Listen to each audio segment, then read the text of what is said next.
만약에 영화를 나는 보기만 했고 그 이상으로 영화를 생각해 보거나 영화 강연이라는 건 처음 들어본다라는 분들이 계시면은 그분들한테 오늘 강연 들은 이후로 영화 보고 나서 조금 더 뭐 우리 가족들하고도 조금 더 재미있게 깊이 있게 이야기도 나누고 생각해 볼 수 있는 그런 이제 새로운 영화를 새롭게 보기 시작하는 그 첫날이 또 되었으면 하는 바람을 갖게 됩니다. 예.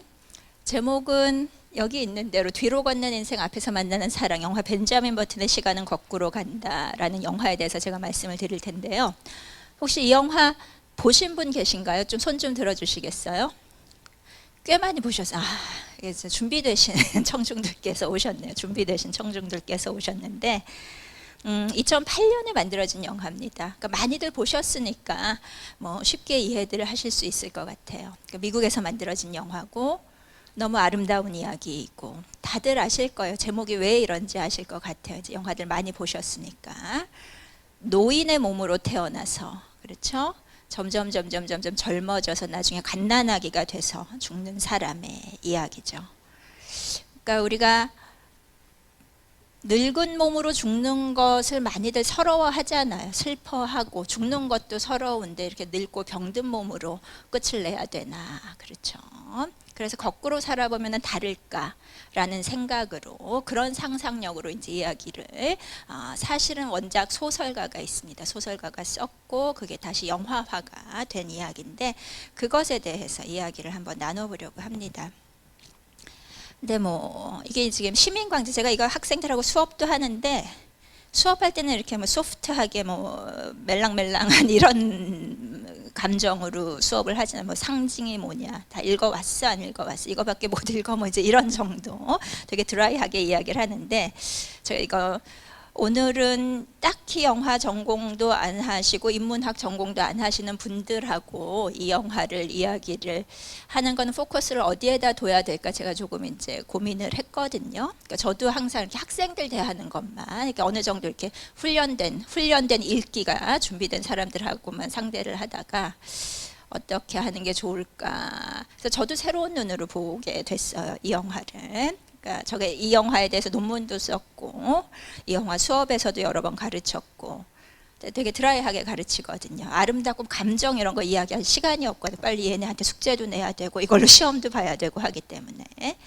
그래서 그러면은 그냥 일반 시민분들께서 영화 극장에 가서 또는 DVD로 이 영화를 보면 어떤 걸 가장 먼저 느끼고 더 많이 감동을 할까 포인트를 줘봤더니만 여기에서 인생에 대한 이야기 느끼실 것 같고 사랑에 대한 이야기 감동을 받으실 것 같아요. 그래서 저도 그 초점으로 이 영화를 한번 새로 보자라는 의미에서 이제 제가 이런 제목을 가지고 이야기를 시작을 해보겠습니다. 네, 제가 오늘 수업을 사실은 2개를 하고 왔어요. 그래서 목소리가 상태가 좀 안 좋은데 좀 양해를 해주시기 바랍니다. 그래서 원작 소설부터 간단하게 소개를 드릴게요. 원작 소설이 있는 그런 작품인데 이건 이제 각색한 작품이죠. 작가는 많이 아시는 분들도 많이 계실 거예요. F. 스캇 피츠제럴드라고 그래서 위대한 개츠비 많이 들어보셨죠. 이거는 영화로도 이제 많이 만들어진 작품인데 최근에는 뭐 디카프리오가 등장하니 많이 좋아하시잖아요. 그런 영화로 만들어진 작품인데 그 위대한 개츠비를 쓴 소설가 F. 스캇 피츠제럴드가 쓴 단편 소설이에요. 한 20장 정도밖에 안 됩니다. 굉장히 짧은 거예요. 피츠제럴드가 위대한 개츠비 같은 거는 장편 소설이거든요. 한 200~300페이지 되는 소설이고 그런 장편 소설로 상당히 유명한 작가인데 1920년대, 30년대 특히 유명했던 그런 작가예요. 그래서 20년대, 30년대 재즈 에이지라고 그러는데 재즈 시대라는 그 당시 젊은이들의 문화와 또 그게 1차 대전 직후잖아요. 그러니까 좌절과 분노와 절망과 또 뭐 경제적인 번영 그 뒤에 쫓아오는 대공황에서의 뭐 실패, 열패감 이런 것들을 굉장히 풍부한 이제 그 정서와 또 유려한 문체로 써내려간 그런 작가, 미국의 대표적인 현대 미국 문학의 대표적인 작가 중에 한 명인데 사실은 벤자민 버튼의 시간은 거꾸로 간다는 이 사람의 작품 중에 거의 알려지지 않은 작품이었어요. 이 소설이 영화화가 되기 전까지는 일단은 짧고 단편 소설이고 이 얘기가 너무 기이해서 사람들이 개츠비처럼 뭐 심각하게 이 얘기에서 특히나 이제 문학 연구가들이 뭘 읽어내려고 한다라기보다는 그냥 흥미 위주의 이야기다라고 이렇게 좀 치부해버리는 경향이 있었어요. 이제 문학 연구하는 사람들은 그렇죠. 뭔가 깊이가 있어야 되고 심각해야 되고 그냥 눈길을 확 끄는 얘기가 중요한 게 아니거든요, 사실은. 그러니까 그런 면에서는 피츠제럴드의 다른 작품들보다 이거는 별로 중요하지 않다. 그래서 많이 잊혀졌어요. 잊혀진 작품인데 그 대신 얘기가 하도 신기하다 보니까 영화화를 하고자 하는 노력은 이제 계속 있어 왔습니다. 그 얘기는 조금 있다가 제가 더 진행을 하고요. 그래서 어쨌든 이 사람이 작품을 쓰고 1922년에 콜리어스라는 잡지에 출판을 합니다. 그러니까 굉장히 오래된 이야기죠. 1920년대에 출판이 된 이야기예요. 근데 이전에도 수많은 이 사람이 꽤 알려진 작가였는데 이미 수많은 그 잡지사에서 출판을 거절했어요. 기괴한 이야기다. 무슨 할아버지가 태어나가지고 그것도 여자의 몸에서 할아버지가 태어나가지고 이상한 이야기를 썼다 해서 계속 리젝트를 했는데 거절을 했는데 결국은 이제 천신만고 끝에 콜리어스라는 잡지에 출판이 돼서 이제 세상과 만나게 됩니다. 간단하게 이야기를 하자면 배경은 미국에 있는 볼티모어라는 시에서 부잣집이에요. 하드웨어 컴퍼니. 그러니까 그거 뭐 우리나라로 치면 무슨 철강물, 뭐 철강 공구 뭐 이런 것들 제조하는 도매상, 커다란 도매상 그 도매 회사를 하고 있는 그런 집안에서 태어났어요. 볼티모어의 이제 부잣집에서 1860년에 이 벤자민이라는 아이가 태어난 건데 아까 말씀드렸지만 거의 70대 할아버지가 그냥 태어났어요. 70대 할아버지가 엄마의 몸에서 태어났어요. 태어나 봤더니만 70대 할아버지인데 좀 상상 자체가 기괴한 게 몸체도 소설을 읽어보면은 거의 170 후반 네, 어른이 태어났단 말이에요. 그러니까 여기서부터 기분 나쁜 사람들도 있을 수 있죠. 그렇죠. 어쨌든 태어났어요. 태어나서 점점 젊어지는 이야기란 말이에요. 근데 이 소설이 지금 소설을 읽으신 분들은 거의 없을 거예요. 주로 이제 영화로 이 이야기를 접하셨을 텐데 영화하고는 얘기가 분위기가 굉장히 다릅니다. 그러니까 아이가 딱 태어나니까 일단 병원에서 태어났는데 병원 의사며 간호사들부터가 너무 끔찍해하는 거예요. 그러면서 아빠가 이제 아이가 태어났다 그래서 병원에 갔더니만 아빠를 보고는 화들짝 놀라면서 다들 막 아빠한테 신경질을 내요. 니네가 이런 애를 괴물을 우리 병원에 와서 낳아가지고 우리 병원 지금 평판이 땅에 떨어지게 생겼다. 빨리 데리고 나가라. 뭐 이런 식으로 너무 이상한 반응이죠. 이 사람들 잘못도 안 돼. 이 사람들은 얼마나 놀랬을까 싶은데 이제 이런 식의 사회의 구박 속에서 아이가 인생을 시작하게 되는 그런 이야기이고요. 더 재밌는 거는 어머니는 역할이 없어요. 엄마가 아기를 낳았다라는 얘기만 나오고 엄마는 이제 역할이 그 뒤로 거의 없는데 어쨌든 엄마랑 아빠가 애는 집으로 데리고 갔어요. 집으로 데리고 갔는데 그래서 내 아이로 키우기는 하지만 내 아이니까 버리지는 않고 키우는데 내내 못마땅한 거예요. 받아들일 수가 없어요. 이런 애가 우리 집에 태어났다는 거. 소설 읽어보면 사실은 굉장히 재밌어요. 이게. 처음에 아기가 태어났는데 이제 이렇게 갓난아기들 병원이니까 이렇게 다 요만한 그 요람에 다 이렇게 누워 있을 거 아니에요, 신생아들이. 근데 이 할아버지만 혼자 이제 다리가 밑으로 축 처져가지고 너무 이제 작으니까 그 아기 그 뭐죠 침대가 너무 작으니까. 그리고 아빠한테 여기에서 나한테는 이렇게 무슨 아기들 처음 태어나면 우주복 같은 거 입히고 이제 그런 거를 어디서 이렇게 구해다가 입혔나 봐요. 간호사들이 그 큰 옷은 어디 있었을까. 그런데 그런 디테일들은 뭐 별로 상관이 없이 그냥 나왔는데 아빠한테 그냥 어른이 태어났어요. 그래서 옷 좀 사다 달라고 태어나자마자. 옷 좀 사다 주고 나 너무 피곤하니까 지팡이도 좀 사다 달라. 집에 가려면 내가 지팡이를 짚고 가야겠다. 아빠한테 태어나자마자 신생아가 주문을 해요. 아빠가 너무 경악해 하면서도 밖에 나가가지고 또 옷을 또 사가지고 와서 입히고 과정이 되게 재미있게 진행이 돼요. 그래서 집에 갔는데 아빠가 노인이 태어났지만 얘는 내 아들이다. 그러니까 나이에 맞는 아들로 키우겠다라는 강한 의지. 그게 이 아빠가 이 이상한 상황하고 타협을 하는 과정이에요. 이 할아버지한테 딸랑이를 사다 주면서 이제 그 나이에 맞게 딸랑이 흔들고 놀아라 이러는 거예요. 딸랑 왜? 너는 내 아들이니까. 몸체는 우리 아버지 같지만 너는 내 아들이니까 딸랑이. 뭐 그리고 얘가 나중에 뭐 그리고 이제 아이들 동네 아이들 고만한 유아들 데려다가 같이 놀라고 막 그리고 어쩌다가 이렇게 새총을 어제 조금 커가지고 하다가 집 창문을 깨트니까 아빠가 너무 좋아해요. 아이 같은 행동을 했다라는 거야. 그 아빠를 기분 좋게 하려고 이 사람이 계속 그날부터 뭔가를 새총으로 또 깨트리는 이야기도 나오고 어쨌든 있는 그대로를 수용하지 못한 채 얘는 사회의 기대에 자신을 맞춰가면서 살아야 되는 이제 그런 사람으로 등장을 합니다. 그러다가 한 20년 지나서 18, 20살 뭐 그 정도 언저리 즈음에 절세 미녀인 그 힐데가르드라는 이제 여성을 만나요. 비슷한 나이대의 여성을 만나는데 둘이 한눈에 반해요. 이때쯤이면 나이가 거꾸로 가니까 힐데가르드는 한 20살 정도지만 벤자민은 한 50대 아저씨의 외모겠죠. 근데 힐데가르드도 참 이렇게 신기한 여인이에요. 그래서 나는 30대는 너무 불안정하고 40대는 너무 자만하고 남자들이 50대가 가장 안정적인 나이 같아. 딱 네가 내 이상형이야. 난 모든 남자가 50대였으면 좋겠어. 이래서 또 벤자민하고 사랑을 하게 되고 이 여자도 귀족 집안이에요. 아버지가 장군이었거든요. 아버지의 반대에도 무릅쓰고 사랑을 해서 결혼을 합니다. 결혼을 해서 아들 로스코라는 아들도 낳아요. 그러면 그냥 아름답게 이렇게 살다가 끝나나 보다 했으면 좋겠는데 뭐라 그랬어요? 힐데가르드는 나는 50대 남자만 좋아한다 그랬잖아요. 벤자민은 50대로 어느 누구도 한 나이에 머물 수 없죠. 점점 젊어지고 거꾸로 힐데가르드는 점점 늙어가죠. 절세 미녀도 한 15년 살고 나면은 그렇죠. 그러니까 남자는 너무 젊어서 청년이 되어가고 여자는 점점 늙어가니까 서로가 서로에 대해서 이제 권태기를 느끼게 됩니다. 그래서 결국은 헤어져요. 뭐 딱히 법적으로 이혼을 하는 것도 아니고 헤어져서 힐데가르드는 그냥 다른 데 가서 살고 이제 아버지는 로스코하고 같이 살게 됩니다. 그럼 아들만큼은 좀 효자를 만났으면 하는 우리 마음에 바람이 있죠. 불쌍하니까, 인생이 불쌍하니까.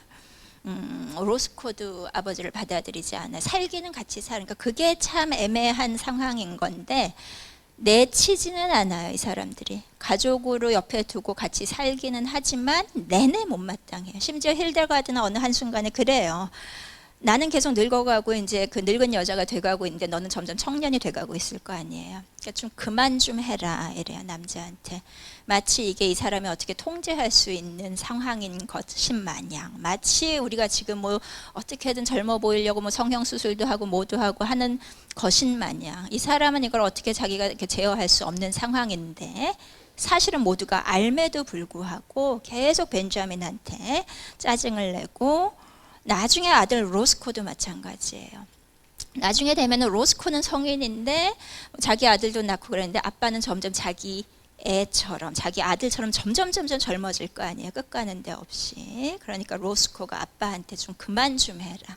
다른 사람하고 똑같이 살지 뭐 하는 짓이냐. 어느 누구도 이걸 어떻게 할 수 없는데 근데 우리 스스로도 그런 일이 있지 않을까. 내가 통제하지 못하는 상황 또는 내 주변에 누군가가 통제하지 못하는 상황에 대해서 화는 나는데 어떻게 할 줄 모르니까 괜히 쓸데없이 가장 만만한 사람한테 짜증낼 때 있잖아요. 마치 그런 상황 같아요. 그래서 로스코하고 계속은 살지만 벤자민이 거기에 그 삶에 만족할 수 없어요. 만족할 수 없어서 한 50대 나이가 그 전에 벤자민이 한 뭐 20대 18살쯤 될 때 이제 대학에 가려고 예일대에 공부를 잘했거든요. 예일대에 갔단 말이에요. 입학을 하려고. 근데 벤자민이 18살이면 외모는 한 50대 초반 됐을 거 아니에요. 그러니까 예일대에서 아들 데리고 오셔야죠. 이렇게 된 거. 아저씨 누구세요? 이렇게 된 거예요. 쫓겨났어요.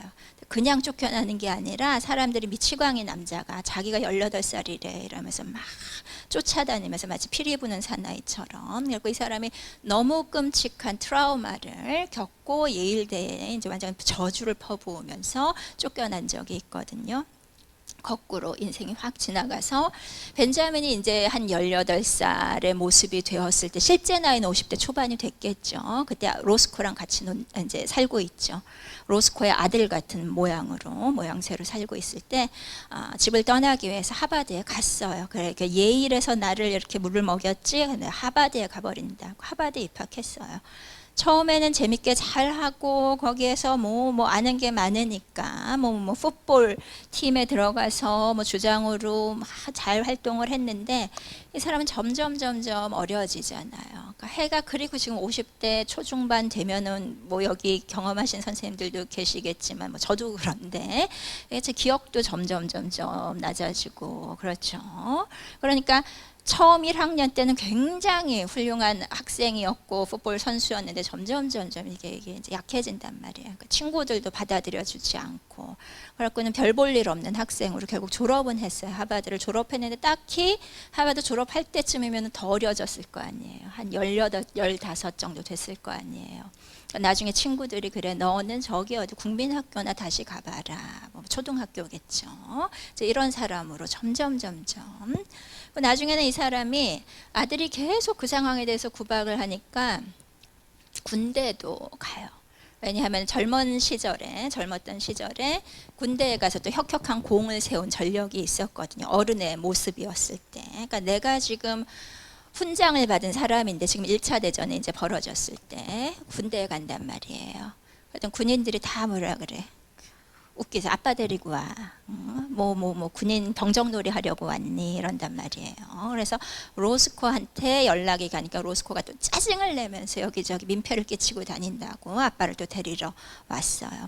이런 인생을 살아요. 그러다가 이제 결국은 로스코 아들하고 같이 유치원에 다니고 할아버지랑 손자랑 나중에는 그 보모의 손에서 이제 아들은 이제 점점 기억을 잃어가니까 점점 유아가 되고 신생아가 돼서 인생이 끝나는 그런 이야기예요. 그래서 이런 이야기 쭉 들어보니까 주제 하면은 이제 몇 가지가 쭉 나오죠. 우리 이제 문학 공부하는 시간에 항상 하는 거는 주제가 뭐냐.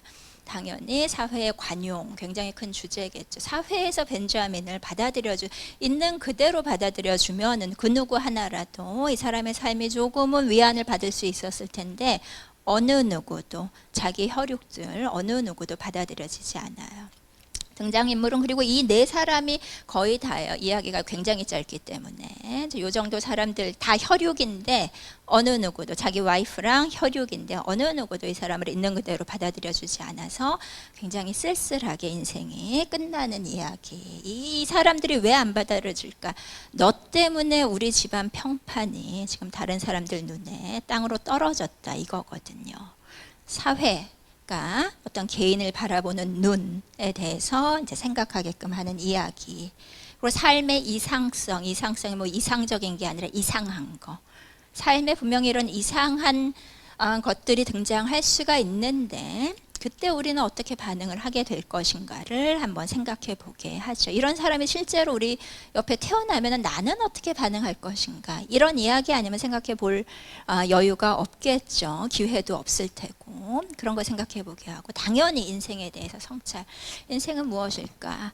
우리가 어리게 태어나서 늙어가는 거 서럽다고 지금 한 건데 늙게 태어나서 점점 젊어지는 것도 딱히 아름답지 않네라는 거를 생각해 보게 하죠. 그러면 굳이 불평하지 말까라는 생각도 그래도 할 수도 있지만 어쨌든 여러 가지를 생각해 보게 하는 이야기죠. 왜 이런 이야기를 썼는가? 피츠제럴드가 괴상한 이야기인데 어디에서 모티브를 찾아서 썼는가? 마크 트웨인이라고 굉장히 유명한 허클베리 핀 아시는 분들 많이 계시죠. 허클베리 핀이라는 작품을 쓴 미국의 또 다른 굉장히 유명한 작가인데 이 마크 트웨인이 이런 이야기를 한 적이 있대요. 인생의 최고의 순간이 처음에 오고 최악의 순간이 마지막에 온다는 것은 안타까운 일이다. 요 한 줄에 영감을 받은 거예요. 피츠제럴드가. 그야말로 다 모여 있잖아요. 요새 젊은 사람들 말로 몰빵을 해놓은 거죠. 좋은 건 다 시작도 좋은데 뭔가 새로 시작하는 것도 좋은데 제일 예쁜 모습으로 시작을 하고 끝나는 것도 슬프고 서러운데 제일 추하고 약한 모습으로, 슬픈 모습으로 끝나게 하는 거예요. 몰빵을 해버렸단 말이에요, 신이. 뒤섞어 가지고는 대충 반분을 하면은 어떨까라는 이야기죠, 사실은 이게. 그래서 나왔다 그래요. 이야기가 출판이 됐죠, 1922년에. 반응이 어떨까요? 처음 이런 이야기를 접한 사람, 그리고 지금도 아니고, 지금은 우리가 굉장히 다양성, 뭐 다원주의 이런 이야기를 많이 하는 시대지만 22년이라고 생각을 하면은 뭐 여기 그때 계셨던 분들이 많이 안 계실 것 같아요. 그렇죠. 우리가 상상할 수 없는 세계일 수도 있고, 그렇죠. 이런 독자평들이 막 날아들었다고 하죠. 단편 작가로서 당신은 미치광이다. 일단은 여러 가지로 이 이야기 기분 나쁘게 보일 수 있어요. 일단 할아버지가 여자의 몸에서 태어난다는 것 자체가 또 성인이 상상이 안 되죠. 물리적으로 상상이 안 되잖아요. 그런 이야기를 썼다는 것 자체가 꽤나 기분 나쁠 수 있죠. 어쨌든 그런 이야기가 2008년에 드디어 이제 영화화가 됐습니다.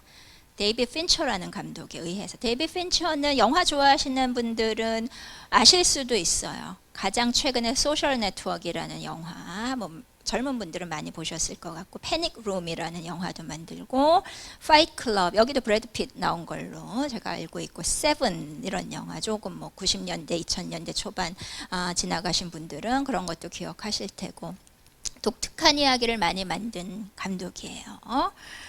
영화가 딱 만들어지니까 2009년에 아카데미 시상식에서 미술감독상, 분장상, 시각효과상 등등을 다 수상을 합니다. 그 상을 3개나 받았으니까 아카데미 시상식에서 꽤나 성공한 영화죠. 그런데 사람들이 당시에 사실은 이거 작품상이나 감독상 받을 거다라고 기대를 했거든요. 거기까지는 미치지 못했어요. 거기에 대해서 또 여러 가지 분석할 수 있는데 일단은 그거는 그거고, 결론은 이거란 말이죠. 중요한 거는 이게 전부 다 시각 효과에 대한 것, 시각적인 면에서는 이 영화는 타의 추종을 불허한다. 당시 미국에서 이제 개봉된 영화 중에 뭐 이런 인증이라고 할 수 있어요. 이게 이제 후반에, 오늘 강연 후반하고 연결이 되니까 요 얘기 조금 기억을 해주세요. 86년 만에 영화가 됐어요. 1922년에서 86년 만에 이제 영화가 됐단 말이에요. 그러면은 뜬금없이 86년에 어느 집 책상 속에서 이렇게 썩어가고 있는 이야기를 누가 찾아가지고 영화를 만든 건가? 아니에요. 사실은 거의 한 세기 동안 수많은 헐리우드 제작자들, 영화 감독들의 책상 속에서, 이 책상 위에서 이 이야기가 막 돌다가 86년 만에 겨우 영화화가 된 거거든요. 일단은 1920년대 피츠제럴드 스스로 이걸 영화로 만들었으면 하고 막 시나리오 구상을 했대요. 근데 내가 영화로 만들고 싶다고, 영화라는 건 그렇잖아요. 다들 아시겠지만 돈 없으면 못 만드는 거거든요. 문학은 그냥 연필 하나 가지고 종이 하나 가지고 쓸 수 있고, 음악도 그렇죠. 오선지에다가 악보 그리면 만들 수 있지만 가장 돈이 많이 들어서 결국은 가장 남한테 의존할 수밖에 없는 예술 형태가 영화죠. 그 당시에 이런, 일단 할아버지가 태어나고 더 중요한 거는 이 할아버지 70년 변하는 얼굴을 만들어내야 되는데 이걸 그대로 영화화를 하려면 기술이 당연히 안 되죠. 아날로그 시대잖아요. 그렇죠. 뭐 CG 이런 거 없잖아요. 컴퓨터 그래픽 이런 거 없잖아요. 불가능하죠. 얘기는 재밌는데 안 됐어요. 20년쯤 지나면은 윌리엄 포크너라고, 또한 이제 여기 혹시 또 문학 조예가 깊으신 분들은 아실 거예요. 분노의 포도 뭐 이런 소설 쓴 굉장히 유명한 이 사람도 미국의 소설가인데, 포크너도 이거 영화로 한번 하면 좋겠다, 시나리오 한번 써볼까 생각을 했었대요. 실패하죠. 1990년대 되면 이제 우리가 조금 더 익숙한 이름들, 역량 있는 헐리우드의 감독, 스필버그 감독, 뭐 론 하워드 감독, 이런 사람들도 이거 이제 저작권 사가지고 영화로 만들 꿈을 꿨는데, 스필버그는 우리가 알지만 이런 CG 이런 거 나오기 전에 영화의 스페셜 이펙트 그 시대에 뭐라 그럴까 한 포문을 연 사람이에요. E.T.나 조스 같은 영화를 만듦으로써 지금 화려한 컴퓨터 그래픽하고는 조금 다르지만 그러나 그 당시 그 세대로서는 가장 진일보한 기술의 영화를 만든 사람이었단 말이에요. 스필버그가 이제 이렇게 손을 댔는데 그래도 또 뭐 이렇게 어떻게 해서 무산이 됐대요. 또 이제 세월이 흘러간 거죠. 한 10여 년 흘러서 2002년에야 겨우 데이비드 핀처가 시나리오 뭐 완성된 시나리오도 아니고 이제 그 우리가 드래프트라고 그러는데 습작용 시나리오 정도죠. 이제 뭐 이렇게 대충 시나리오화한 그거를 이제 딱 이렇게 접하게 됐다는 거죠. 2002년쯤 되면은 영화가 서서히 이제 디지털화되고 디지털 기술이 꽤 많이 발전하고 CG 컴퓨터 그래픽으로 영화를 만들어내고 이러던 시절이니까 때가 된 거예요. 이 기괴한 이야기가 이제 스크린으로 옮겨질 수 있는 준비가 된 거예요. 아무리 멋있는 이야기라도 신기한 이야기라도 영화 하면 재밌겠다 하는 이야기라도 영화는 기술이 없으면 못 만들죠. 그게 86년이 걸렸죠. 그래서 핀처가 제작자들 돈 될 사람들이 또 필요하죠. 어마어마한 돈이 드는 영화가 될 테니까 제작자들을 이제 만났고 또 여기에다 그 당시 탑스타인 지금도 탑스타인 브래드 핏 같은 사람이 선뜻 내가 하겠다 이제 해서 영화가 탄생. 그럼에도 6년 걸렸죠. 2008년에 완성됐으니까. 6년의 세월이 걸린 끝에 우리가 여러분이 많이 보신 그 영화 벤저민 버튼의 시간은 거꾸로 간다가 탄생을 합니다. 얘기가 조금 바뀌었어요. 얘기가 조금 바뀌어서 이제 2005년 미국 뉴올리언즈로 배경이 옮겨지는데 사실은 이 영화의 배경이 두 가지가 돼요. 왜냐하면 영화 이야기가 구성이 조금 바뀌었거든요. 우리가 이런 걸 액자식 구성이라고 하는데 문학 용어로 겉에 이야기가 있어요. 겉에 이야기가 있고 이 겉에 있는 사람들이 회상하거나 뭐 이야기하는 형식으로 속의 이야기가 또 등장을 하는 걸 우리가 액자 속에 사진이 들어가 있다라는 의미로 액자식 구성이라 그러는데 액자식 구성으로 바뀌었어요. 그래서 2005년에 벤자민이 이번에는 딸을 낳았습니다. 아까 로스코는 아들이었는데 그리고 자기를 떠난 힐데가르드가 아닌 자기랑 같이 삶을 이제 그 영원한 사랑을 만난 거죠. 함께 삶을 계속 하는 우여곡절은 있었지만 데이지라는 이제 여성을 만났는데 벤자민은 이미 죽고 없고요. 2003년에 벤자민은 죽었고 2005년에 이 데이지가 이제 80대 할머니예요. 그래서 오늘 내일 하는 그런 이제 굉장히 노쇠한 할머니인데 병원에서 마지막 날을 기다리면서 딸한테 지금껏 숨겨왔던 아버지, 진짜 아버지 벤저민 버튼의 이야기를 해주는 걸로 이야기가 시작이 되고요. 2005년 기억하시는 분들도 있을 텐데 그때 뉴올리언즈에서 어마어마한 허리케인 카트리나가 이제 와가지고 굉장히 많은 사람들이 죽었죠. 미국도 저렇게 되나 우리가 충격받았을 정도로 21세기 미국이 저렇게 처참하게 무너지나 충격받았던 그 사건이 배경이지만 뭐 카트리나가 뭐 크게 이야기에 뭐 이렇게 영향을 주지는 않지만 어쨌든 그 상황에서 이야기가 시작을 하고 영화 처음 시작할 때 그렇죠. 그 다음에 이제 데이지가 저기에 저 일기장 같은 게 있거든요. 오랫동안 간직했던 저거 좀 가져와서 나 좀 읽어줘 딸한테 요구를 한단 말이에요. 딸이 하나씩은 누구 건지 모르고 엄마 옛날 남자친구인가 보다 하고 그냥 읽었는데 알고 보니까 다 읽고 나니까 아빠 얘기. 그래서 이야기의 처음 시작이 1918년 1차 대전 끝나자마자 그 다음 날이에요. 모두들 종전했다고 좋아할 때 괴물 같은 아기가 태어난 거기에서 시작해서 거꾸로 가는 벤자민의 이야기가 2003년까지 진행을 합니다. 근데 여기에서는 조금 있다가 좀 더 자세하게 말씀드리겠지만 벤자민 곁에 이 사람을 온전히 수용을 하고 뭐 온전하지는 않다 해도 지금 현재 내 눈앞에 있는 벤자민의 그 모습을 그대로 받아들여주는 사람들이 꽤 많이 등장을 해요. 그러다 보니까 벤자민의 인생이 뭐 힘들고 뭐 그런 거는 다 있지만 당연히 그래도 훨씬 견디기 쉬운 그런 인생의 이야기로 변합니다. 그래서 여기에서는 똑같은 관용의 문제가 등장은 하는데 뭐 아까처럼 사회 비판적으로 이 관용 없는 사회에 대해서 뭐 작가가 이야기를 중점을 둔다라기보다는 사회와 개인 모두가 이 사회가 아름다운 사회가 되려면 개인들이 조금씩만 이렇게 마음을 열면 되는 거구나. 뭐 이런 식으로 메시지가 조금 바뀌어집니다. 관용의 문제가 분명히 등장하지만 약간은 이제 결이 다른 방식으로 등장을 합니다. 사랑의 이야기가 부각이 돼요. 이전에 소설 속의 벤자민은 사랑을 느끼지 못했어요. 진정한 사랑은 뭐 힐데가르드 만나서 잠시 불꽃이 튀었을 때 그 정도지 그 이후로는 또는 그 전에도 제대로 된 사랑을 느끼지 못했지만 여기 벤자민은 조금 있다가 좀 더 자세하게 나오는데 많은 사람한테 사랑을 받습니다. 이상하게 태어났어도. 그래서 이제 사랑이 아까 제가 삶의 이상성 뭐 이런 말씀 드렸잖아요. 그럼 우리 삶에서 언제 갑자기 튀어나올지 모르는 그런 이상한 상황, 그래서 힘든 상황도 사랑이 있다면은 견딜 수 있는 게 아닌가 하는 이제 그런 희망적인 메시지를 우리한테 줍니다. 삶과 죽음의 이야기는 뭐 전작보다 훨씬 더 원작보다 훨씬 더 강조가 되어 있습니다. 일단 데이지의 죽음으로 죽으려고 하는 순간, 그렇지, 아직은 죽지 않았으나 죽으려고 하는 순간으로 이야기가 시작이 되고, 벤자민은 또 뭐 죽었고 이제 여러 가지 그 외에 죽음을 기다리거나 계속 죽어나가는 사람들이 사실은 이야기의 배경이 돼요. 벤자민이. 그래서 삶과 죽음의 이야기가 좀 더 강조가 됐고, 당연히 그러다 보니까 인간의 유한성에 대한 이야기가 훨씬 더 강조가 됐고요.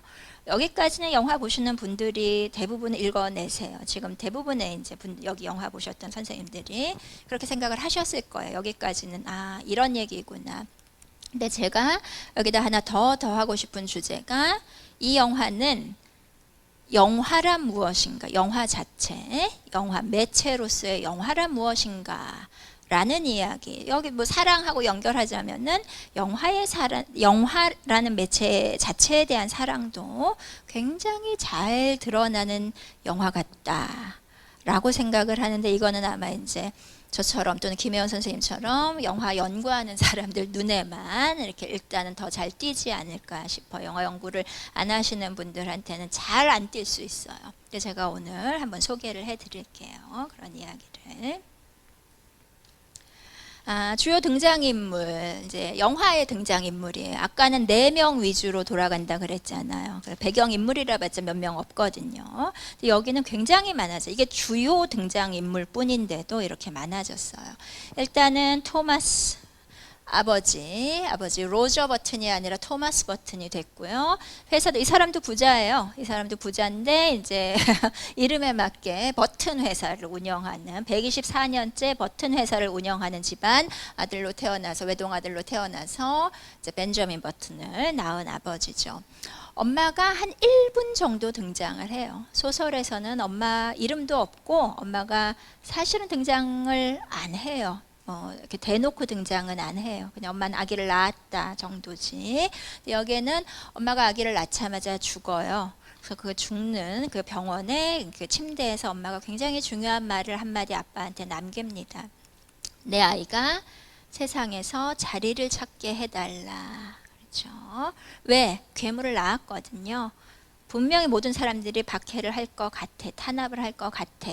그러니까 내 아들이 세상에서 자리를 찾을 수 있게 해달라라고 아빠한테 부탁을 하고 엄마는 숨을 거두는데, 아빠는 이 충격을 이기지를 못해요. 요놈이에요. 근데 이제 할아버지가 아니고 할아버지의 몸이지만 이건 좀 더 현실성을 강조하기 위해서, 영화가 너무 기괴하면 또 그렇잖아요. 그렇죠? 그러니까 아기로 태어났어요.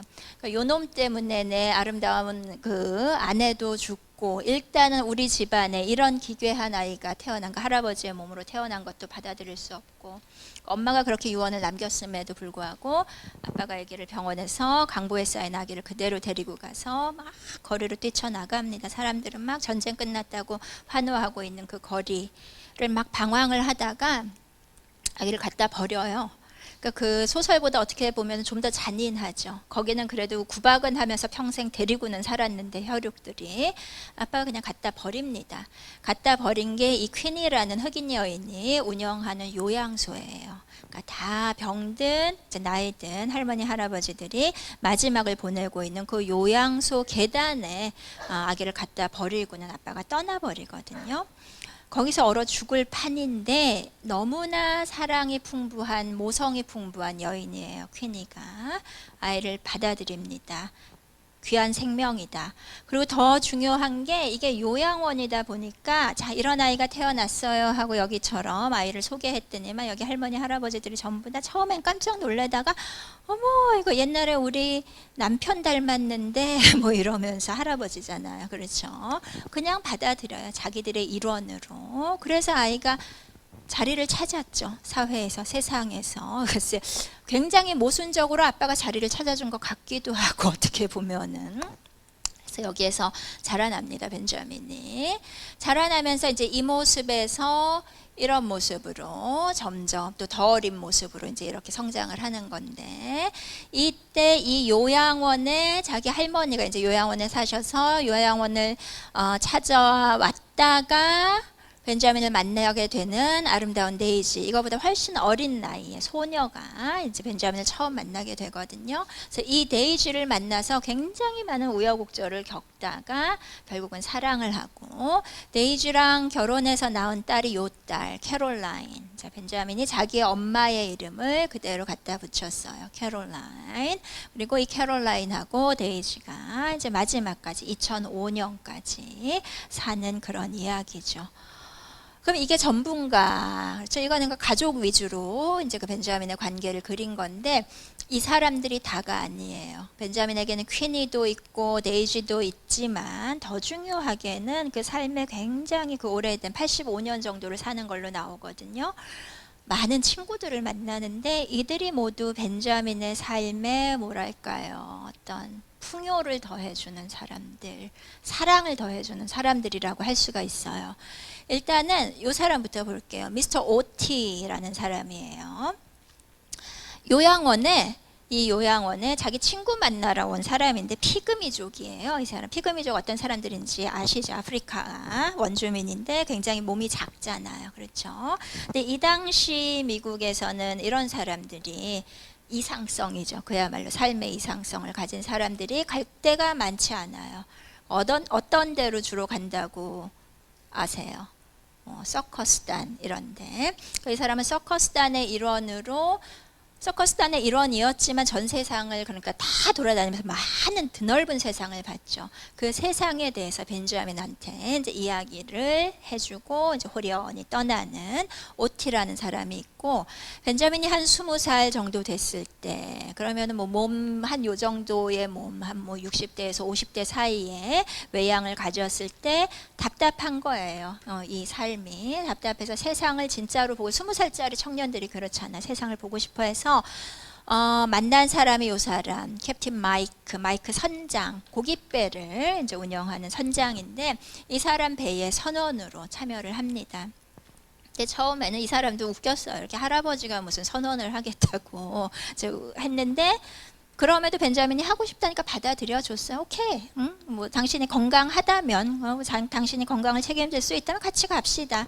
마이크 선장하고 뭐 배가 굉장히 큰 배였거든요. 그래서 마이크 선장하고 같이 온 세상을 항해를 하면서, 또 그 와중에 2차 대전에도 엉겁결에 우연히 참여도 하게 되고 더 넓은 세상을 보게 되죠, 벤자민이.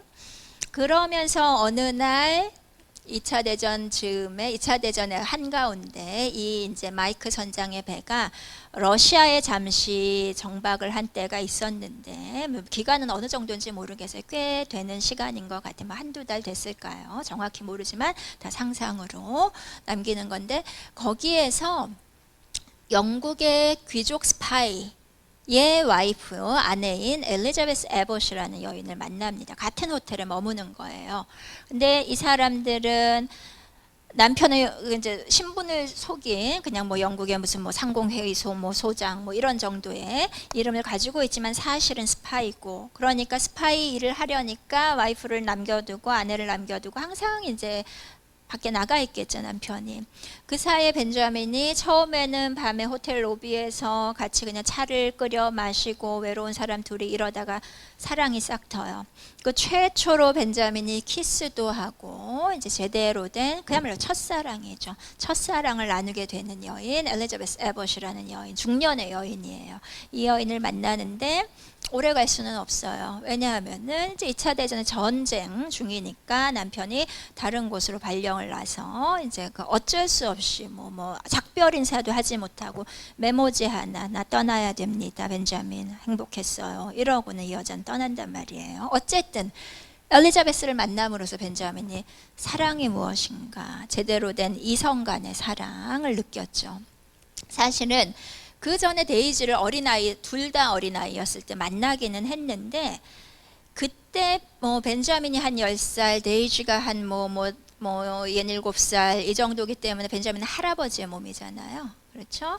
데이지는 어린아이의 몸이고, 둘이서, 그렇지만 벤자민도 아직 아이니까 한밤중에 소파 밑에 들어서 꽁냥꽁냥 재밌게 놀다가 데이지 할머니한테 발각이 됐어요. 할머니가 난리가 났죠.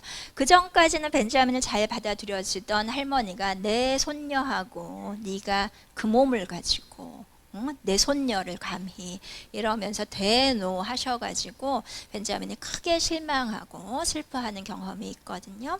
그러면서 이제 그게 뭐 사랑으로는, 그때는 그냥 어린아이의 풋풋한 우정으로 시작을 했다가 큰 상처도 겪고, 나중에 데이지는 이제 뭐 발레리나가 되려고, 발레를 배우려고 이제 다른 곳으로 먼 큰 도시로 떠나고, 벤자민은 선원이 되고 이런 거거든요. 그러니까 아직 데이지하고는 아름다운 추억은 있지만 사랑, 제대로 된 이성 간의 사랑을 느끼지는 못했던 찰나였기 때문에, 뭐 그런 순간이었기 때문에 이 엘리자베스하고의 만남이 벤자민의 성장에 한 남자로서 성장하는데 큰 어떤 계기가 됐다고 할 수가 있죠. 여기에다가 제가 이제 더 하고 싶은 거는 요 아저씨예요. 도스 아저씨. 사실은 이름은 안 나와요, 영화에는. 이분 기억하는 분들, 영화 보신 분들 많이 있을 텐데, 재밌는 할아버지, 요양원에 사는 할아버지인데, 벤자민이 상심을 해서 요양원에 한 번씩 돌아온 엄마 집이니까 찾아올 때마다 이 할아버지는 장수하시는 할아버지예요. 언제까지 사셨는지 모르는, 벤자민이 올 때마다 거기 계시고 뜬금없이 정말 이 이야기 전체 흐름하고는 큰 상관없이 갑작스레 벤자민 옆에서 내가 젊었을 때 말이야 번개가 쳐가지고 내가 우편물 붙이러 가다 번개를 맞았지. 그 번개를 7번을 맞았어요. 이 할아버지는 총 인생에서, 아직도 살아계세요. 이 할아버지 벤자민 인생에서 뜬금없이 어느 순간 등장해서 자기는 번개 맞았다라는 이야기를 7번을 얘기를 해주시는데, 도대체 이 할아버지, 그렇다고 뭐 벤자민하고 친하게 지내는 얘기가 나오는 것도 아니고 우정을 쌓는 것도 아니고, 이 할아버지는 그냥 그게 역할이에요. 이 영화 전체에서. 도대체 왜 이 할아버지를 여기다 넣었을까? 그 감독은 좀 호기심이 이제 생기는 그런 인물인데, 이 인물을 제가 나중에 조금 더 이제 조명을 해서 말씀을 드리겠습니다. 어쨌든 제가 생각하기에 이 인물도 굉장히 중요한 인물인 것 같아요. 어떤 영화의 주제를 이야기하기 위해서. 이야기 전개, 지금 말씀드린 거를 조금 시차별로 여러분이 이해하시기 쉽게 제가 이제 꾸며본 거거든요. 이런 모습으로 태어났죠. 자, 늙은 모습. 거의 소설보다도, 이거 계산을 우리가 하면서 영화를 보신 분이 있을지 모르지만 저도 그냥 어젯밤에 한번 이렇게 계산을 해봤어요. 대충. 그랬더니 한 85세에 벤자민이 죽는 거거든요. 1918년에 태어나서 2003년에 죽으면은, 그러니까 요 할아버지가 한 85세 할아버지의 외양을 가지고 태어난다라, 소설보다 더 늙었죠. 더 늙었죠. 이렇게 태어나서 이제 이렇게 자라나는 거예요. 퀸이와 그 요양원 사람들 숲에서. 아이죠. 아이의 몸이지만 외양은 완전히 할아버지인 거 보이시죠? 요런 즈음에 요렇게나 아름다운 데이지를 만난 거예요. 요 예쁜 손녀딸이 이 아이랑 노는 거를 글쎄요, 그렇게 기분 좋게 승낙을 할 부모님 또는 뭐 조부모님이 많지 않을 건 우리 이해하죠. 그렇죠. 그러면서 이제 서로 각자의 길로 떠나서 벤자민은 아까 말씀드렸던 것처럼 선원으로서 전 세계를 여행을 하면서 드넓은 세상을 경험을 하게 되고, 데이지는 이렇게나 아름다운 프리마 발레리나로 성장을 합니다. 뉴욕, 파리, 러시아, 다 돌아다니면서 굉장히 성공한 이제 발레리나가 되었어요. 중간에 한번 만났는데 만남이 그렇게 쉽게 성사되지 않아요. 벤자민이 가는 길과 데이지가 가는 길, 외모에서도 딱 표시가 나죠. 너무 다르기 때문에 이제 이 사람들이 생체 나이로 20대 때 만났을 때는 사랑을 이룰 수가 없어요. 서로 원하는 게 너무 달라서. 그러다가 데이지가 어느 날 갑자기 자동차 사고를 당합니다. 다리가 다 으스러져요. 이 프리마 발레리나가. 그러면서 다시 고향 뉴올리언즈로 오게 되는데, 그때가 이제 이 사람 둘이 거의 40대 중반, 벤자민은 40대 중반, 데이지는 한 이제 40대 초반 이렇게 되는, 이때 딱 보시기에도 거꾸로 가는 인생에서 딱 두 사람의 모습이 같은 세대의 모습으로 딱 맞는 그 순간인 거예요. 이게 1960년대로 나오는데, 이때 이제 제대로 만나서 사랑을 하고 결혼해서 삽니다. 1960년대 너무 행복하게 살고, 결국은 아까 말씀드렸던 캐롤라인이라는 아이도 낳고. 근데 거기에서 딱 멈췄으면은 해피엔딩으로 끝나면 좋은데, 중요한 거는 멈출 수가 없죠. 데이지도 마찬가지고 우리 삶을 멈출 수가 없잖아요. 벤자민도 마찬가지고, 여기에서 다시 이렇게 달라지는 거예요. 벤자민이 딱 생각해 보니까 그냥 여기 서로 사랑하고 아이 낳고 할 때까지는 좋았는데, 아이가 한 이제 뭐라 그럴까요, 아장아장 걷기 시작할 때쯤 되니까 1살 생일인가 이거를 딱 해주면서 벤자민이 많은 생각이 드는 거예요. 내가 정상이 아닌 아버지이지 않은가, 내 딸 옆에 나 같은 아버지가 있는 게 과연 이 아이의 인생에 도움이 될까 생각해 보니까 아닌 거예요. 소설에서는 옆에 사람들이 자꾸만 자각을 시켜주죠. 너 때문에 우리가 창피해, 너 좀 멈춰, 뭐 하는 짓이야 이러는데, 여기서는 벤자민이 스스로 생각을 해요. 성장한 인물이 훨씬 또 뭐라 그럴까요? 좀 성숙한 인물이죠. 세상도 많이 봤고. 그래서 벤자민이 이때쯤 되면은 요 전에 또 벤자민이 아버지하고도 화해를 해요. 아까 토마스 기억하시죠?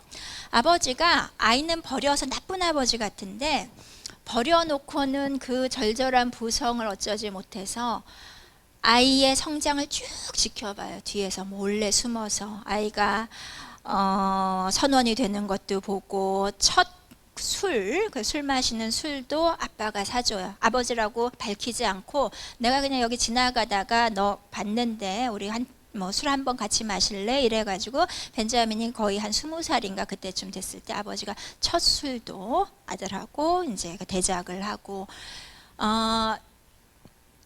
언제 벤자민이 한 이제 중년쯤 됐을 때 아버지가 찾아와요. 왜냐하면은 이제 자기가 노쇠해서 죽게 될 즈음이거든요. 그러니까 내 인생을 정리를 해야 되는데 이렇게 끝낼 수는 없다 해서 아버지가 벤자민한테 찾아와서 모든 걸 다 고백을 합니다. 사실은 내가 네 아버지고, 내가 너를 버렸고, 너는 엄마가 있는 아이고, 엄마는 너를 낳다가 돌아가셨고. 벤자민이 너무 상심이 크고 충격 받았겠죠. 그래서 아버지가 내 모든 재산, 버튼 회사 너한테 물려주겠다. 버튼 회사 운영해보는 게 어때? 벤자민이 받고 싶을까요? 받고 싶은 사람도 있겠죠. 어마어마한 재산이니까. 벤자민은 버튼 회사에 손도 안 댑니다. 손도 안 대고 있다가 그 사이에 버튼 회사가 어떻게 된지 모르겠어요. 아버지는 돌아가셨어요. 그 임종은 벤자민이 다 해주고, 퀸이하고 벤자민이 전부 다 아버지 장례식 아주 정갈하게 장례식 다 해주고요.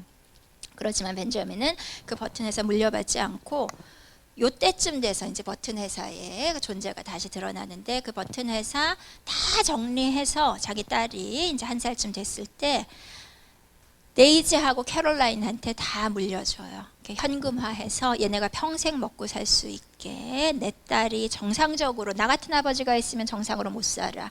그러니까 이 돈 가지고 아버지 없어도 평생 먹고 살 수 있게 다 정리해서 갖다 주고, 자기는 길을 떠납니다. 나는 이들 옆에 있지 않겠다. 그리고는 그야말로 무슨 배낭여행족처럼 온갖 오지를 혼자서 돌아다니면서 수도승처럼 혼자 사서 고생을 하면서 이제 온 세상을 또 보러 다닙니다. 그게 한 20년 지나는 것 같아요. 그런 이야기가. 데이지는 그 사이에 혼자서 아이를 키우기가 힘드니까 이제 재혼을 했어요. 아주 점잖은 남자하고 재혼을 해서 캐롤라인을 아주 예쁘게 키웠어요. 그러니까 20년은 안 되고 한 10년 정도 넘은 것 같아요. 캐롤라인이 10대 초반 됐는데 발레 학원도 만들고 이제 발레 선생님이 되어서 행복하게 살고 있는데 이런 청년이 어느 날 찾아옵니다. 한눈에 데이지는 이게 누군지 알죠. 벤자민이 잊지 못한 거예요. 10몇 년. 내 아내, 내 딸 잊지 못해서 이 발레 학원으로 찾아와요. 그러면서 벤자민은 데이지하고 다시 사랑을 이룰 수 있을까라는 희망으로 온 것 같아요. 세상 다 돌아봐도 나에게는 데이지와 캐롤라인밖에 없다. 그런데 보시면은 알겠지만 데이지로서는 내가 이 아이를 그렇죠. 이 아이를 이제 받아들일 수가 없죠. 20대 내 아들 같은 아이, 조카 같은 아이인데 그 둘이 하룻밤은 보내는데 그날 밤에 하룻밤은 보내는데 뭐 예상하시겠죠. 이제 서로 또 갈 길이 다르구나를 깨닫고 너무나 아쉽게 슬프게 이제 작별을 고합니다. 호텔 방에서. 이야기가 거기서 끝나요. 어떻게 됐는지 모르겠어요. 거기에서 몇 년이 흘렀는지 모르겠습니다. 데이지가 이제 할머니 거의 70대 중반 정도 됐을 것 같은데 70대 초반 중반 된 이런 할머니가 됐는데 어느 사회복지사가 전화가 와요. 지금 그 퀸이의 요양원에 지금 우리가 와 있는데 어떤 아이가 아무것도 기억을 하지 못해. 그런데 그 수첩에 너의 이름이 적혀 있고 뭐 퀸이 요양원 이제 이름도 적혀 있었겠죠. 좀 와서 볼래. 이 아이 누군지 아시겠죠. 그리고 벤자민은 이때쯤 되면 뭐 70대 후반에서 80대이지 않겠어요? 그러니까 기억을 잃는 게 당연해요. 치매가 온 거죠. 치매가 온 건데 다른 사람들이 보기에는 어린아이가 왜 기억상실증에 걸렸지 이제 이런 상황인 거죠. 아무것도 기억을 못 합니다. 데이지가 이제 벤자민을 처음 이 벤자민을 만나는 요 장면이에요. 벤자민이구나. 데이지는 바로 알죠. 그래서 벤자민은 이 요양원에서 퀸이가 운영하던 그리고 자기가 그 일을 돕던 그 요양원에서 이제 마지막 나날을 한 10여 년 정도 보내게 되는데 이제 데이지가 그 옆에서 그 뉴올리언즈 그 같은 마을에서 처음 살다가 나중에 데이지도 이제 굉장히 약해졌을 때 요양원으로 그냥 들어와요. 그래서 마지막 한 5년 정도는 같이 그 요양원에서 삽니다. 마지막에 이 모습으로 데이지는 80대 할머니가 되고 벤자민은 이거보다 더 조그만 갓난아기가 돼서 데이지 품 안에서 숨을 거두는 이제 그런 이야기예요. 굉장히 아름답죠. 먹먹하고 아름다운 그런 이야기로 이렇게 변했단 말이에요. 왜 이렇게 변했을까? 뭘 이야기하고 싶어서 이야기를 좀 이렇게 변화시켰을까? 이런 얘기를 우리가 조금 해보고 싶어서 얘기를 제가 조금 더 진행했는데 지금까지는 줄거리 소개를 한 거고요. 누구나 영화를 보면 알 수 있는 줄거리 소개고 여기에서 요런 의미들 중심으로 한번 이 영화를 쫙 한번 조망을 해보자라는 의미에서 이제 가지고 왔어요. 소설과 영화를 비교해 보겠다. 판타지와 사실주의의 경계에 있다. 이거 뭐 처음 들어보셔도 상관없어요. 판타지 환상이죠. 이런 이야기는 환상적인 이야기인 건 다들 아시죠. 그런데 어디 우리 스타워즈 아시는 분, 갤럭시, 저 먼 갤럭시 어디에서 펼쳐진 그런 이야기는 아니죠. 우리 옆에서 마치 펼쳐질 수도 있을 것 같은 우리 삶 속에서 펼쳐지고 있죠. 그러니까 사실하고 현실하고 환상 사이의 경계에 있는 미묘한 이야기다 라는 의미에서 이제 판타지와 사실주의의 경계에 있다. 두 개 다 그래요. 소설도 그렇고 영화도 그렇고. 그런데 이게 판타지고 이게 사실주의라면은 이제 이 축이 어느 쪽으로 조금 더 기울어졌는가는 약간 달라요. 소설하고 영화하고. 그 얘기를 조금 이제 말씀을 드릴 거예요. 그래도 영화 전공자가 와서 얘기를 하는데 줄거리만 이야기를 하고 가면은 의미가 없으니까. 사실은 이런 식의 이야기, 문학에 에서 공부하는 이야기들이 꽤 많이 있어요. 그래서 이제 이걸 전문으로 연구하는 학자 중에 굉장히 유명한 학자가 츠베탕 토도로프라는 학자가 있는데, 토도로프가 이 판타지스러움 인 무엇인가라고 정의를 했고, 이게 우리가 이런 판타지 문학, 판타지 영화 연구하는데 아주 기본으로 일단은 인용이 되는 그런 정의예요. 이거 그냥 간단하게 소개를 드릴게요. 이 사람의 이야기, 첫째, 텍스트라는 거는 우리가 뭐 여러 가지로 해석을 할 수가 있는데 분석의 대상이에요. 연구할 때, 인문학에서 연구할 때 대부분은 소설이나 문학 뭐 이런 것들처럼 글로 쓰여진 걸 우리가 분석의 대상이라고 여겨서 텍스트라고 하는데, 영화 연구에서는 영화 자체가 텍스트가 되죠. 이미지와 사운드가 텍스트가 되고, 어쨌든 통괄해서 그 텍스트가 독자가 이야기 속 인물의 세계를 살아있는 사람들의 세계로 간주하고, 묘사된 사건에 대해서 자연스러운 건지 초자연스러운 것인지에 대해서 망설이게 하는 게 환상문학이다 라고 이 사람은 이야기를 해요. 그러니까 독자가 좀 헷갈려야 되는 거예요. 아, 이거 완전히 갤럭시 far far away, 우주 저 너머에 벌어지는 일이다, 우리 삶하고는 상관없다 라면은 또 이 사람이 생각하는 건 또 다른 장르의 얘기고, 그냥 너무 우리 옆에서 벌어지는 일이면 그거는 그냥 현실적인 이야기고, 그 애매한 중간에 아까 제가 이상성이라 삶의 이상성 말씀드렸는데, 그런 게 우리 인생에도 있단 말이에요. 그 즈음에서 벌어지는 일이 이 사람이 정의하는 환상 서사다, 서사 이야기예요. 둘째, 이러한 망설임, 독자가 이게 자연스러운 거야, 초자연스러운 거야, 이렇게 망설이는 그 망설임이 이야기 속의 인물에 의해서도 경험이 되어야 된다라는 거예요. 그러니까 이 소설에서는 벤자민 주변 사람들이 왜 이런 애가 태어났지, 이게 사실이야 막 못 받아들이잖아요. 특히 처음에. 영화에서도 토마스가 애기 갖다 버리는 이유가 이 망설임 때문이죠. 이거 내 아들이라고 할 수 있어? 이게 현실이야? 망설이는 거. 그 다음에 따라서 소위 독자의 망설임의 역할이 인물에게 맡겨진 건, 너 내 대신 망설여라 그러는 거죠. 동시에 이러한 망설임이 표현된다라는 거예요. 이야기 속에 표현되는 것, 그리고 그게 주제가 되는 것이 환상서사다. 셋째, 독자는 텍스트에 대해서 이거 조금 어려운 얘기인데, 시적 및 알레고리적인 해석이 아닌 어떠한 태도를 취해야 된다. 시적인 해석이라는 거는 우리는 시 속에는 굉장히 많은 풍부한 상상력이 들어가기 때문에 우리 현실 세계와 좀 이렇게 거리가 떨어진 걸로 시적으로 우리가 생각을 할 수 있거든요. 시적인 세계는 그냥 신의 세계도 될 수 있고 그렇죠. 그렇게 보면 안 된다는 거예요.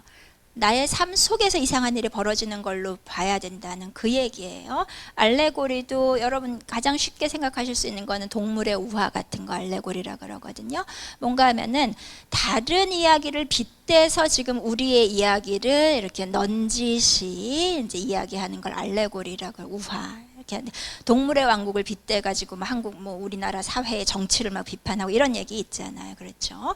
그건 동물의 왕국은 어쨌든 동물의 왕국인 거잖아요. 그렇게 봐서도 안 된다는 거예요. 현실에서 벌어지는데 이런 일도 벌어질 수 있어 없어 이렇게 망설이게 만드는 게 환상서사인데, 그렇게 보자면 우리가 지금까지 긴 시간을 들여서 설명했고 이해한 이 벤자민 버튼의 이야기는 아주 완벽한 환상서사죠. 환상적인 이야기죠.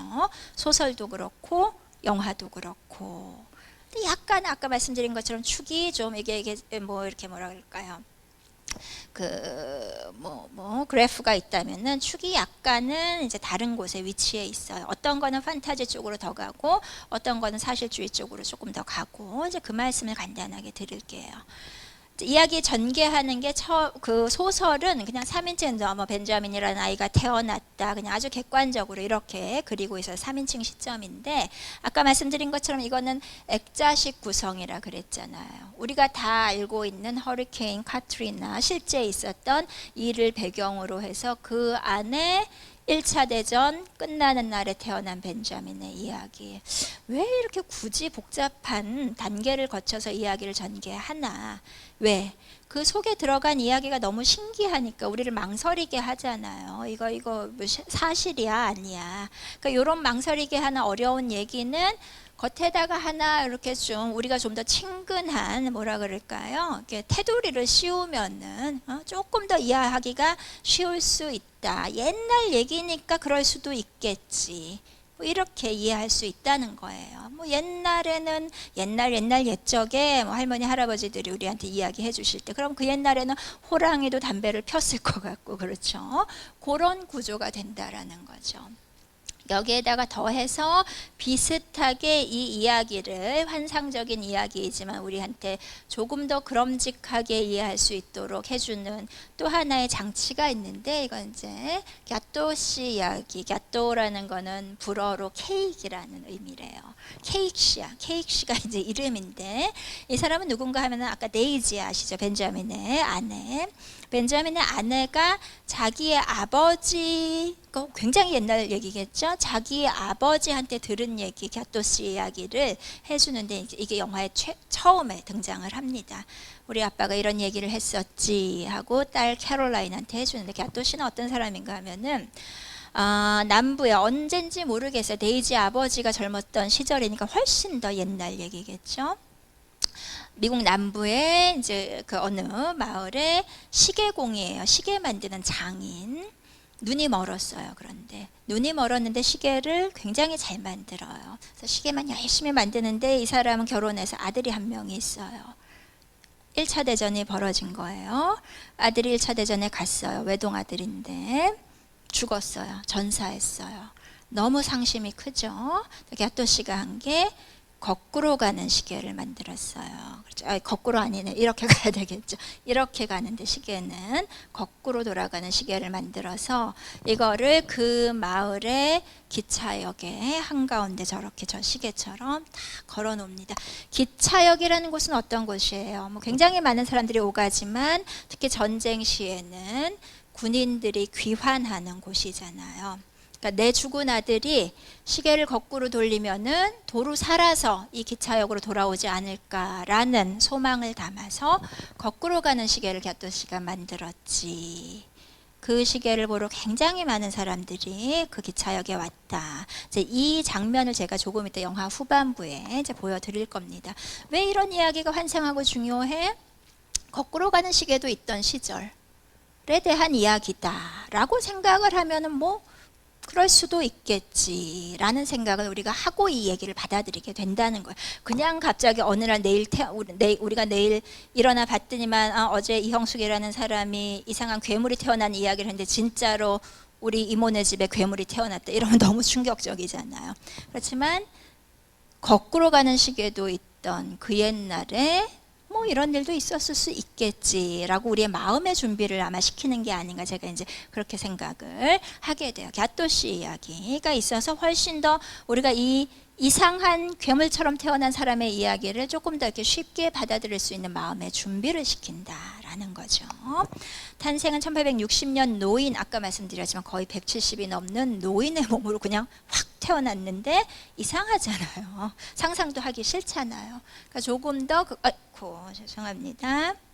그 이야기도 조금 더 우리가 받아들이기 쉽게 아기로 태어나게 하죠. 혐오 당하는 그 노인의 모습으로 태어났으나 이 아기는 혐오도 당하지만 포용도 당하는, 아기는 예쁘니까 어쨌든 그래서 주름은 있어도 아기는 예쁘잖아요. 그래서 이렇게 이야기가 조금 더 우리가 받아들이기 쉽게 쉬운 이야기 또는 조금 더 편안한 이야기로 전개가 된다는 거죠. 성장, 사회적인 망각 속의 수용이라는 거는 뭔가 하면은 이제 그 자라나면서 아빠가 아까 그랬잖아요. 막 딸랑이 사다 주고 이 노인한테 얘가 이런 몸으로 태어났다라는 걸 자꾸만 일부러 잊으려고 해요. 받아들이지 않고 그 대신 너는 딸랑이 가지고 노는 아들로 네가 역할을 충실히 하면은 뭐 새총으로 못 깨트리고 이러면은 내 아들로 계속 사는 거야. 이런 식으로 사람들이 자꾸만 요구를 한단 말이에요. 이거를 일부러 잊으려고 그래요. 벤자민의 그 상황을. 하지만 그 소설 영화에서의 벤자민은 일단은 벤자민이 사람들한테 나 이상한 사람이에요 라고 아까 만나는 그 수많은 사람한테 이야기를 하지는 않습니다. 하지는 않지만 사람들이 일단은 벤자민의 모습에 대해서 특히나 퀸이와 그 요양원 사람들이 아무 거부감 없이 받아들이니까 합류하면서 그 사람의 존재를 또는 조건, 상황을 이해를 하게 되는데 그냥 받아들여요. 일단 우리 벤자민이니까 이게 훨씬 조금 더 편안해지죠. 사실주의 쪽으로 조금 더 갔죠. 조금 더 편안하게 받아들여질 수 있는 이야기로 만들었다. 자, 그럼 주제는 어떤 것이 됐냐? 사랑이 강조됐어요. 그 옛날 이야기보다, 소설보다. 변화하는 사랑에서 영원한 사랑을 찾았죠. 충분히 알 수 있죠. 가족 간에도 소외됐지만, 계속 소외됐지만 여기서는 처음에는 버렸으나 대안가족, 퀸이의 대안가족, 요양원이에요. 이 사람들이 벤자민 처음 봤을 때의 그 표정이거든요. 다 반겨요. 반겨. 너무 귀여운데 어쩌면 너 나랑 똑같이 생겼니? 이렇게 되는 거죠. 다 반기고 나중에는 아버지하고도 화해를 하잖아요. 깨졌던 가족이 봉합된단 말이죠. 편안한 이야기가 되죠. 우정 따위는 없어요. 소설에는 벤자민 친구 없어요. 하지만 아까 소개해드린 이쪽에서 이 칼럼에서 소개해드렸던 그 수많은 사람이 다 벤자민의 친구가 되죠. 사회 속에서 계속적으로 첫 번째 이야기에서는 잔류는 하되 계속 구박당하고 소외당하지만 여기서는 벤자민이 스스로 떠납니다. 성장하기 위해서. 그래서 피카레스크 구조라는 거는 모험 이야기라는 건데 막 여행하면서 금수저 벤자민이 스스로 아까 아빠 뭐 돈 안 물려받았다 그랬잖아요. 스스로 흙수저가 돼서 성장을 하고자 합니다. 노력하는 벤자민, 훨씬 받아들이기 쉬운 벤자민이 된 거죠. 그러면서 고난에 대한 이야기도 사실은 그 소설에서는 고난이라는 게 주변에서 나를 소외시켜서 고난을 겪게 되는 건데 여기는 이야기 자체는 좀 더 잔인하게만 슬픈 이야기가 더 많이 나와요. 데이지 다리도 부러지고 그렇지만 그걸 또 이겨내고 사랑으로 이겨내서 서로 또 아이도 낳고 행복하게 살고 그러나 그렇다고 사랑이 영원하다라는 환상은 주지 않고 벤자민 죽고 나서 데이지도 이런 모습으로 이제 마지막 날을 아까 그 아름다운 데이지 보셨었죠? 발레리나 데이지. 우리 누구도 그렇게 아름다워도 이 모습을 피할 수는 없는 거예요. 받아들여야 된다라는 거죠. 받아들여야 돼. 이게 인생이다. 그래서 어떤 사람들은 이게 그 소설 속의 냉소적인 사회 비판이 굉장히 좀 이렇게 너무 소프트하게 감상주의적으로 변한 게 아니라 특히 이제 문학을 전문적으로 연구하는 사람들은 이런 생각을 하면서 이 영화를 싫어하기도 하는데 이 영화 또는 이야기를 그거는 받아들이는 사람 그리고 내가 이 영화로 무엇을 할 것인가에 따라서 다 다른 거예요. 뭐 남의 이 의견을 무조건 우리가 받아들일 필요는 없거든요. 내가 원하는 방식으로 이해하면 되는 거니까. 이제 여기는 그냥 벤자민이 아까 막 돌아다니면서 흙수저 벤자민이라 그랬죠. 여행하는 모습들 이렇게 몇 가지. 요건 이제 그 캐롤라인 처음 태어났을 때. 그래서 이게 이제 첫 번째 주제가 되고 제가 아까 말씀드렸죠. 영화에 대한 영화다. 라는 게 또 다른 주제인 것 같다. 이건 이제 제 해석이거든요. 제뭐 받아들이셔도 되고 안 받아들이셔도 되는데 영화 자체에 대한 성찰 이거는 뭐 소설엔 나올 수 없는 얘기죠. 그렇죠. 소설은 영화가 아니었으니까. 전혀 소설에는 등장도 하지 않는 이런 이야기들이 가미가 되고 뭐 이야기뿐만 아니라 그걸 표현해내는 기법들이 영화 자체에 대해서 그러니까 벤자민이라는 사람의 이야기와는 별도로 영화 자체에 대해서 뭔가 이야기를 하고 있는 것 같다는 생각이 계속 들어요. 어떤 면에서 그런가 하면은 그래서 이거는 이렇게 영화에 대해서 영화 자체에 대해서 감독이 많이 이야기를 한다는 거는 이 감독이 영화를 그만큼 사랑해서 자신의 영화라는 매체에 대한 사랑을 보여주기 위한 게 아닌가라고 제가 생각을 하는데 첫 번째 이 진일보한 디지털 기술을 좀 더 많은 사람들한테 보여주고자 하여튼 최선을 다하죠. 그러니까 이런 기술이 이게 지금 브래드 핏이나 케이트 블란쳇이라는 굉장히 유명한 배우들인데 다 뭐 아시는 분들 끄떡이시는 분들 꽤 많이 있는데 이때 이미 이 사람들 40대 50대였단 말이에요. 그런데 디지털로 우리가 많이들 보셨을 거예요. 사람을 화면에서 더 늙게 만드는 건 너무 쉬워요. 그래서 분장하면 다 늙게. 하지만 굉장히 많은 영화나 텔레비전 드라마에서 젊게는 못 만듭니다. 젊은 역할 하려면 다른 배우 쓰죠. 아역 배우 쓰죠. 사람을 젊게는 만들 수 없어요. 영화에서도 그랬어요. 아무리 뭐 스페셜 이펙트가 어쩌고 저쩌고 해도 그게 가능해진 시대가 왔다. 지금 40대, 50대를 이 브래드 핏, 여기 조금 어둡긴 하지만 딱 이 브래드 핏 기억하시는 분들 있으실 거예요. 델마와 루이스 이런 영화 아시는 분은 요 브래드 핏이 등장을 해서 전 세계적으로 이제 난리가 났었죠. 즉각 스타가 됐었죠. 너무 매력적인 케이트 블란쳇도 정말 매끈한 20살의 얼굴로 막 이게 어떻게 가능한가. 이 영화에서 이 기술이 선보인 이후로 그 뒤로 이제 굉장히 많은 영화들에서 이런 기술을 쓰는데 그 전에는 우리가 사실은 상상하지 못했던 기술이에요. 작년에 혹시 킹스맨 2 보신 분들 계세요? 젊으신 분들은 보셨을 수도 있는데 거기에서 또 비슷한 기술이 나옵니다. 콜린 퍼스라고 굉장히 유명한 영국 신사 배우인데 그 사람 한 50 넘었어요. 그런데 20살의 얼굴로 이런 식으로 만들어서 콜린 퍼스 좋아하는 사람들이 막 저도 굉장히 좋아하는데 환호하게 만들었던 그런 영화. 어쨌든 우리 영화 이런 것도 할 수 있다를 마치 선보이는 것 같은. 또 하나는 자 영화는 스타 없이 이만큼 발전할 수 있었을까요? 영화가 내용이고 주제고 뭐 좋은 얘기는 우리가 많이 할 수 있는데 영화가 발전하고 영화가 예술이자 문화로 이만큼 성장하는데 저는 굉장히 중요한 역할을 한 사람들이 바로 이 스타라고 생각을 하거든요. 이 영화는 그 스타에 대해서 경의를 표하는 것 같은 그런 장면들이 있어요. 어느 스타?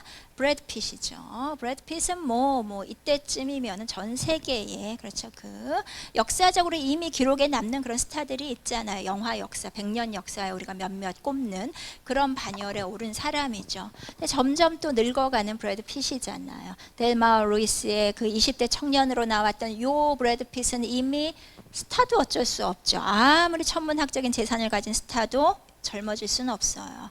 그 브래드 핏에게 경의를 표하는 듯한 제가 이제 브래드 피트적인 장면들이 보인다고 하는데 뜬금없이 아무 상관이 없어요. 영화 그 벤자민 버튼의 삶하고는 아무 상관없이 갑자기 이런 브래드 핏의 장면들이 등장을 해요. 어느 날 갑자기 뭐 요양원에서 일하다가 바람을 쐬고 싶어 하더니만 오토바이를 타고 막 달려나가는 장면 아무 상관없이 이거 돈이 꽤 많이 필요할 텐데 아버지 돈 안 물려받았는데 이런 거 어디서 샀는지 모르게 너무 멋있는 브래드 핏.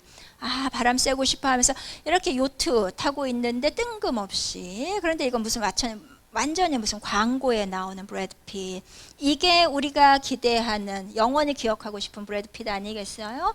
이 브래드 핏을 기리듯이. 왜냐하면 브래드 핏도 아까 요 구석에서 봤던 그 80대의 노인의 모습이 될 거거든요. 그리고 우리는 그거를 보고 있고 이 영화에서 이미 봤어요.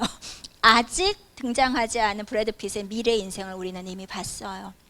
보고 나니까 왠지 더 이 사람의 인생에 뭔가 뭐라 그럴까요? 박수를 쳐주고 싶다고 할까요? 저 나름대로 그렇게 생각을 했는데 어쨌든 감독은 가장 아름답고 영광스러운 브래드 핏의 모습을 우리한테 이렇게 선보여 줍니다. 이런 거 결국은 영화에 대한 사랑이지 않을까. 그 다음에 아까 노스 씨 7번 번개 맞은 아저씨 기억하라고 제가 말씀을 드렸죠. 이 할아버지인데 이런 거예요. 이 할아버지가 벤자민이 방에 들어오면은 나 이렇게 했는데 지붕 고치다가 번개 맞았지. 또 나 이렇게 했는데 메일 붙이다가 번개 맞았지. 아무 상관이 없어요. 벤자민의 인생하고. 근데 벤자민이 그냥 집에 한번 돌아오면 이 할아버지가 항상 옆에서 앉아서 이런 이야기를 하는데 딱 이렇게 진짜 번개처럼 이렇게 딱 지나가 이 장면. 이런 장면은 7번이 등장을 하거든요. 도대체 왜 등장을 하나 정말 신기하단 말이에요. 아무 쓸데없는 것 같은 이야기 장면이 그것도 짧게 설명도 안 하고 여러 가지로 해석을 할 수 있을 텐데 저는 이렇게 보고 싶은 거예요. 이게 딱 띄워놓고 보면 이제 이런 장면인데 이런 장면 어디서 우리가 많이 봤어요? 옛날 영화, 그렇죠? 초기 영화 처음 등장했을 때 이런 장면이란 말이에요. 마치 감독이 그 초기 영화 시대의 경의를 표하듯이 이 2008년 진일보한 디지털 영화에서 최초의 영화스러운 장면들을 7번이나 보여준다는 거죠. 이거 이상으로 영화에 대한 사랑을 표현할 방법이 있을까 싶거든요. 생각을 해보세요. 마지막으로 시간의 조작 무엇인가 하면은 우리는 인생, 영화는 인생을 닮았죠. 소설도 인생을 닮았지만 그러나 우리 인생은 우리가 내 마음대로 편집하거나 시간을 되돌릴 수 없어요. 되돌리고는 싶으나 불가능하죠.